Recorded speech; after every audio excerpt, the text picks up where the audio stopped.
శతాక్షి వీక్షకులకు మీ సిరాజుద్దీన్ న్యాయవాది నమస్కారం.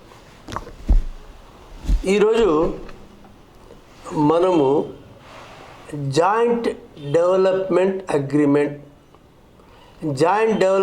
Agreement come general power of attorney అంటే ఏమిటి, దానికి అది చేసుకునేటప్పుడు అనుసరించాల్సినటువంటి పద్ధతులు ఏమిటి, ఈ విషయాల గురించి కొద్దిసేపు చర్చించుకుందాం. తెలుగులో చెప్పాలి అని అంటే స్థిరాస్తి అభివృద్ధి అగ్రిమెంట్ అండ్ మరియు general power of attorney. So joint development agreement ఎప్పుడు సృష్టింపబడుతుంది, ఎలాంటి పరిస్థితుల్లో అది దాని యొక్క అవసరం ఏర్పడుతుంది అని మనం చూసుకుంటే, నేను ఒక ఉదాహరణతో స్టార్ట్ చేస్తా. ఎవరి వరకు ఎందుకు, నేనే ఉన్నాను.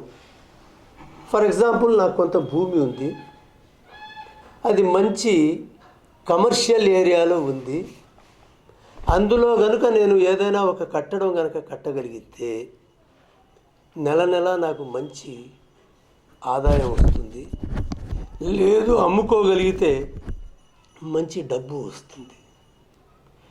కానీ అక్కడ ఏదైనా అభివృద్ధి చేయడానికి కావాల్సినంత డబ్బు నా దగ్గర లేదు.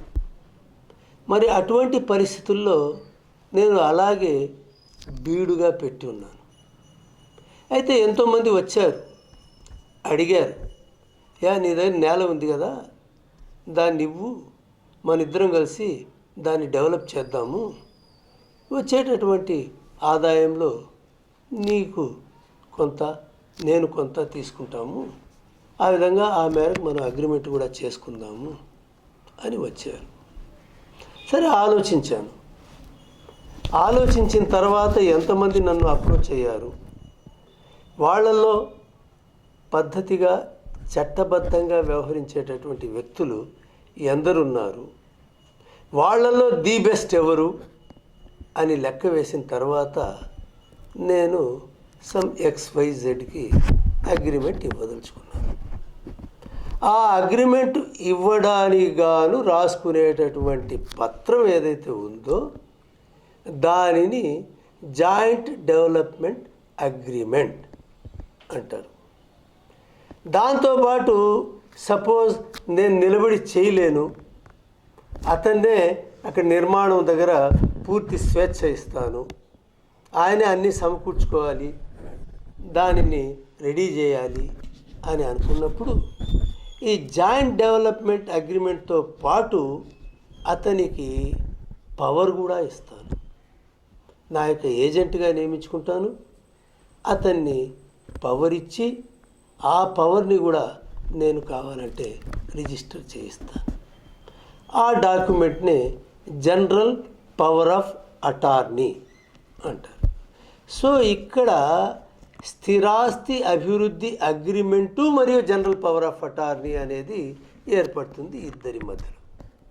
సో డెవలప్మెంట్ చేయడానికి ముందుకు వచ్చేటటువంటి వ్యక్తి ఎవడైతే ఉంటాడో, లేదా సంస్థ ఏదైతే ఉంటుందో, లేదా ఒక కంపెనీ ఏదైతే ఉంటుందో, ఇండివిజువల్ కావచ్చు, సమూహంగా కావచ్చు, లేదా కంపెనీగా కావచ్చు, వాళ్ళని ఒక పార్టీ, అందరినీ కలిపితే వాళ్ళు ఒక పార్టీ అని అంటారు.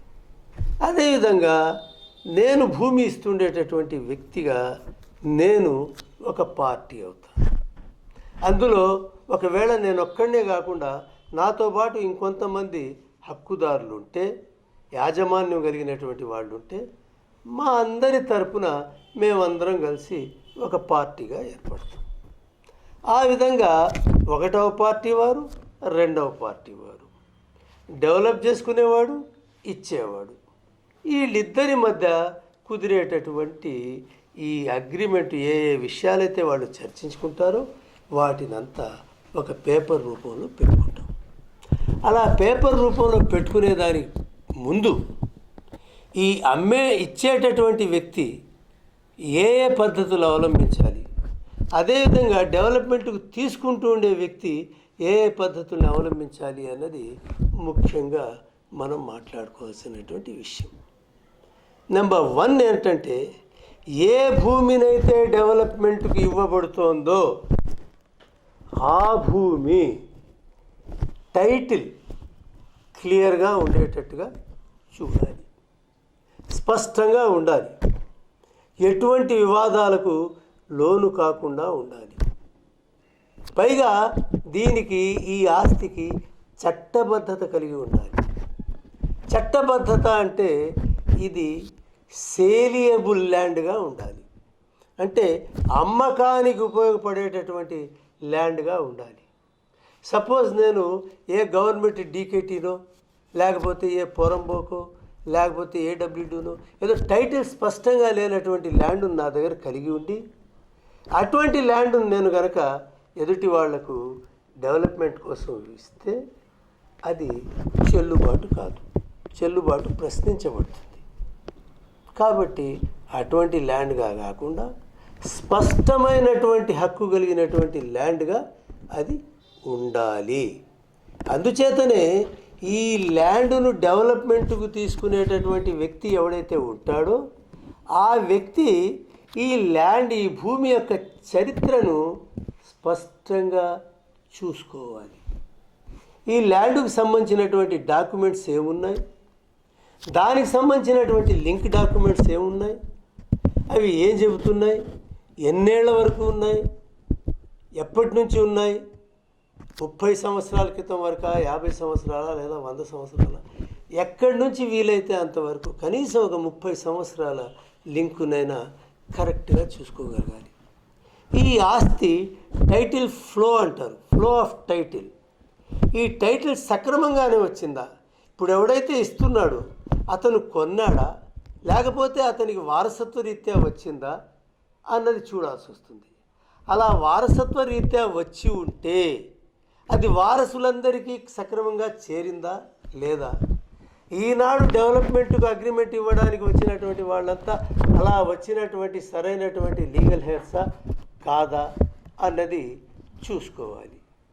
దాని తర్వాత రెండవది, ఈ భూమి మీద వీళ్ళకు స్పష్టమైనటువంటి అధికారము ఉండడం ఒక ఎత్తైతే, ఈ భూమిని వీళ్ళు గతంలో మనకు అగ్రిమెంట్ చేసేదానికి ముందు ఏమైనా అన్యాక్రాంతం చేశారా, ఎవరికైనా ఎటువంటి అగ్రిమెంట్లైనా చేసి ఉన్నారా, లేదా దీని మీద ఏమైనా లోన్లు తీసి ఉన్నారా, లేదా దీని మీద ఏదైనా కోర్టు వ్యవహారాలు ఉన్నాయా, బంధువుల మధ్య ఉన్నాయా, బయట ఉన్నాయా, లేదా ఏదైనా ఫైనాన్షియల్ ఇన్స్టిట్యూషన్స్తో ఉన్నాయా అన్నది స్పష్టంగా తెలుసుకోవాలి. ఇవి కూడా 2 రకాలుగా ఉండవచ్చు. కొన్ని రిజిస్టర్డ్ అయినటువంటి అడుమానాలు ఉండొచ్చు, రిజిస్టర్ అయినటువంటి ఫైనాన్స్ డెట్స్ ఉండొచ్చు, లేదా మార్టిగేజెస్ ఉండొచ్చు, తాకట్టు అంటారు, పెట్టి ఉండొచ్చు. అలా కాకుండా కూడా ఏదైనా లిటిగేషన్ని ఇన్వాల్వ్ చేయడానికి అనుకూలమైన ఏదైనా ఎండార్స్మెంట్స్ కూడా జరిగి ఉండవచ్చు. అలాంటివి ఏమైనా ఉంటే అటువంటిని ఏ విధంగా పరిష్కరించుకోవాలి అన్నది కూడా మాట్లాడుకోవాల్సి వస్తుంది. ఆ విధంగా ఎటువంటి లిటిగేషన్కు లోను కాని ల్యాండ్ని మాత్రమే తీసుకోవడానికి ప్రయత్నం చేయాలి. రెండవది, దానికి సేలియబుల్ రైట్స్ ఉన్నాయా లేదా చూడాలి. అమ్మకానికి అది ఫిట్టా కాదా అని చూడాలి. అప్పుడే స్పష్టంగా రేపటి దినం మళ్ళీ దాన్ని మార్కెట్లో పెట్టి అమ్మి ₹1 చేసుకోవడానికి అవకాశం ఉంటుంది. అలా కాకుండా రేపటి దినం ఏ వారసులో వచ్చి వాళ్ళందరూ కలిసి దీని మీద ఒక కేసు వేసి ఏదైనా చేస్తే పెట్టుబడి పెట్టిందంతా వ్యర్థమైపోతుంది. కాబట్టి అటువంటి ల్యాండ్ను జాయింట్ డెవలప్మెంట్కు తీసుకునేటప్పుడు పాటించాల్సినటువంటి అంశాలలో మొట్టమొదటి అంశం ఏంటంటే టైటిల్ డీడ్, దాని తర్వాత ఫ్లో ఆఫ్ టైటిల్. ఆ ఫ్లో ఆఫ్ టైటిల్ అన్నది చర్చించేటప్పుడు ఖచ్చితంగా మనకు స్టేజ్ బై స్టేజ్ ఏ విధంగా అయితే అది ఫ్లో అయ్యిందో దానికి సంబంధించి ఎన్ని రికార్డులు ఉండినా అవన్నీ డాక్యుమెంట్స్గా తీసుకోవాలి. సో అందులో ఒక భాగంగా దీనిని పరిగణించాలి. దాని తర్వాత దీని మీద మీ అభిప్రాయాన్ని మీ స్నేహితుల అభిప్రాయము, బంధువుల అభిప్రాయము వాళ్ళ మీద ఆధారపడకుండా మంచి సివిల్ వ్యవహారాల్లో నిష్ఠాతుడైనటువంటి ఒక లాయర్ గారిని సంప్రదించి ఆయన దగ్గర లీగల్ ఒపీనియన్ అన్నది తీసుకోవాలి. ఆ లీగల్ ఒపీనియన్లో ఆయన సర్టిఫై చేస్తాడు, ఈ భూమి మీరు కొనుక్కోవచ్చు లేదా కొనడానికి పనికిరాదు అని చెప్పి. ఆ విధంగా అతను గనక భూమిని సరైనటువంటి భూమిగా అతను తన ఒపీనియన్ ఇచ్చినప్పుడు దాని ప్రకారం ఆ భూమిని మీరు జాయింట్ డెవలప్మెంట్కు అంగీకరించవచ్చు. సో ఈ జాయింట్ డెవలప్మెంట్ అగ్రిమెంట్లో మొదటగా రాయాలి, ఈ భూమి క్లియర్ టైటిల్ కలిగింది, క్లియర్గా వచ్చింది, ఇతరులకు జాయింట్ డెవలప్మెంట్కు ఇవ్వడానికి అర్హత కలిగినటువంటి భూమి అని తేల్చిన తర్వాత వీళ్ళిద్దరు కలిసి రాసుకునేటటువంటి అగ్రిమెంట్లో రావాల్సినటువంటి లేదా వ్రాయాల్సినటువంటి అంశాలు ఏమంటే, ఇదిగో నా భూమిని ఫలానా వ్యక్తికి ఆయన కోరిక మేరకు జాయింట్ డెవలప్మెంట్కి ఇవ్వడానికి నేను అంగీకరించినాను, మొదటి పాయింట్. దాని తర్వాత ఈ రోజు నుండి ఈ డాక్యుమెంట్ ద్వారా ఇతనికి జాయింట్ డెవలప్మెంట్ దారుడికి కొన్ని అర్హతల్ని, హక్కుల్ని నేను కల్పిస్తూ ఉన్నాను. 2, దాని ప్రకారము ఈ భూమి మీద అతనికి కొన్ని అధికారాలను నేను కల్పిస్తూ ఉన్నాను. అందులో ముఖ్యంగా కొన్ని చెప్పుకోవాల్సినటివి, ఈ భూమి ఏ విధంగా, ఎప్పుడు, ఎక్కడ రిజిస్టర్ అయ్యింది, ఏ సంవత్సరం రిజిస్టర్ అయ్యి ఉంది, ఎవరెవరి మధ్యలో రిజిస్టర్ అయ్యింది అనేటటువంటి వివరాలు స్పష్టంగా రాయాలి. దాని తర్వాత ఈ భూమిని ఒక షెడ్యూల్గా చూపిస్తూ ఆ షెడ్యూల్కి సంబంధించినటువంటి హద్దులు, ఆ షెడ్యూల్కి సంబంధించినటువంటి కొలతలు, ఆ షెడ్యూల్కి సంబంధించినటువంటి వివరాలు స్పష్టంగా పేర్కోగలగాలి.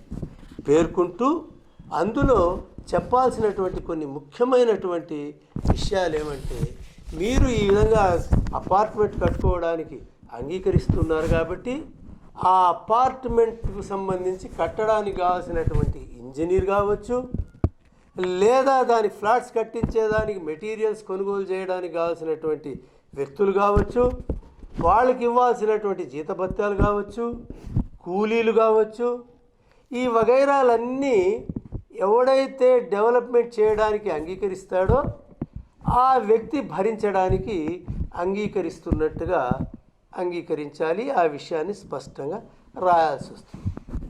దాంట్లో భూమి అమ్మినటువంటి వ్యక్తికి ఎటువంటి బాధ్యత లేదు అని కూడా రాయాల్సి వస్తుంది. లేకపోతే రేపటి దినం ఆ వ్యక్తి జాయింట్ వెంచర్కి అంగీకరించినటువంటి వ్యక్తి ఏ బ్యాంకు వెళ్ళి కొన్ని కోట్ల రూపాయలు దాని మీద అప్పు చేసి అవి కట్టలేక మళ్ళీ ఇది చేస్తే బ్యాంక్ అయినా సరే వచ్చి మళ్ళీ ఈ అపార్ట్మెంట్ మీదకే వస్తుంది కాబట్టి ఇది తాకట్టు పెట్టబడి ఉంటుంది కాబట్టి భూమి యజమానిగా ఆ రిస్క్ అంతా మీ నెత్తిన పడే అవకాశం ఉంది. కాబట్టి ఈ జాయింట్ దారుడు ఏదైతే, ఆ అభివృద్ధిదారుడు ఏదైతే చేసుకుంటాడో అగ్రిమెంటు, అక్కడ ఏదైతే ఖర్చు పెడతాడో ఆ ఖర్చుకు పూర్తిగా అతనిదే బాధ్యత ఉంటుంది. అదేవిధంగా ఆ అపార్ట్మెంటు కావాల్సినటువంటి లిఫ్ట్లు కావచ్చు, మోటార్లు కావచ్చు, బోరింగ్ కావచ్చు, డ్రైనేజ్ వ్యవస్థ కావచ్చు, ఓవర్ హెడ్ ట్యాంక్స్ కావచ్చు, సెప్టిక్ ట్యాంక్స్ కావచ్చు, ఇదంతా ఇటువంటివన్నీ, విద్యుత్తు, జనరేటర్లు, ఏదైనా సరే కంప్లీట్గా దీని యొక్క ఖర్చును ఎవడైతే అభివృద్ధి చేస్తాడో ఆ అభివృద్ధిదారుడే దాన్ని భరించవలసి వస్తుంది. ఈ వీడియో కనుక మీకు నచ్చినట్లయితే లైక్ చేయండి, షేర్ చేయండి, సబ్స్క్రైబ్ చేయండి.